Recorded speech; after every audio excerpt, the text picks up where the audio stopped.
Tonight, Allen ISD gave parents a better look at a rezoning plan that would affect thousands of elementary school students. Parents are still not happy about the plans and still believe they're being left out of the conversation. Fox 4's Stephen Dial is live in Allen tonight with more. Stephen. Steve, hundreds of parents packed the auditorium trying to see what the changes will be to multiple schools across the district. Multiple parents wanted to speak in front of the crowd of hundreds and to district officials. Instead, they were given this sheet of paper and told to write down their comments.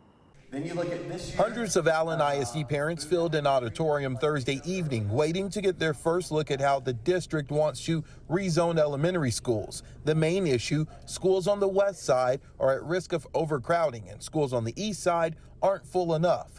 Part of the plan includes closing and repurposing two east side schools, Anderson and Roundtree Elementaries. There hasn't been enough transparency. So there have been hints, but we've gone through all the previous board meetings prior to September 26th, and Anderson was never mentioned one time. Save our soul! Save our soul! Thursday morning, a group of parents marched outside Anderson and held signs pushing for the plan to be stopped. They complain traffic will increase and kids will have to travel farther to get to school. Where did we go wrong here? We've known this overcrowding issue has existed for a very long time. The district's proposal would affect about 2,000 elementary school students, and students all over the city will be shuffled around. But Anderson and Roundtree are affected the most. All students will be moved to different schools. None of the elementary students will be moved across the interstate, but some will have to travel to different neighborhoods. We do think that this should be delayed, if nothing else. Ultimately, they told us yesterday that they've been planning this for 10 years. Parents hope to speak in the auditorium during Thursday night's public input session.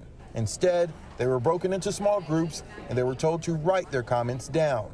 I think that's very disappointing. Why have a community input meeting where you're not going to take community input?